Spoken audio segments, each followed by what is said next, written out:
Saison 1, épisode 2. Après l'annonce de la réussite de mon concours, me voilà aux études. Elle se décompose en modules, il me semble que c'est 12, 4 semaines de cours, 4 semaines de stage notés, et à la fin de ces 8 semaines, il y a une épreuve écrite, plus la note de stage, et si le tout est supérieur à 10 sur 20, le module est réussi. Les cours, ça ne change pas trop, il faut apprendre plus, plus, plus. Les stages, c'est l'entrée dans le monde du travail.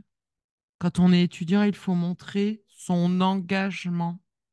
Il faut faire plus, toujours plus, et même plus, plus, plus que les personnels.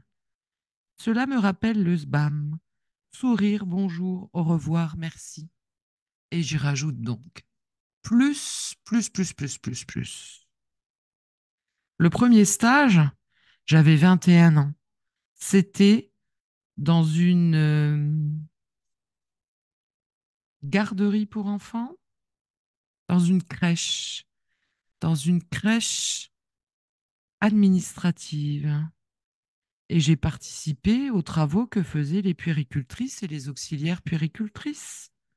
Mais je n'ai pas assez plus, plus, plus, plus, plus, plus, plus. J'ai eu 12 sur 20. Ça n'était pas une catastrophe, mais un peu juste quand j'ai vu les notes de mes collègues. Le premier module, évaluation normale, et je n'ai pas fait plus de belles phrases, plus de disposition des phrases, plus de chapitres, etc. J'ai été déçue de mes notes du premier module et j'ai décidé de me donner à fond au risque d'être au-delà de moi. Je termine deuxième de la promotion qui était de 150 personnes au départ et s'est terminée à 30 au bout de 3 ans.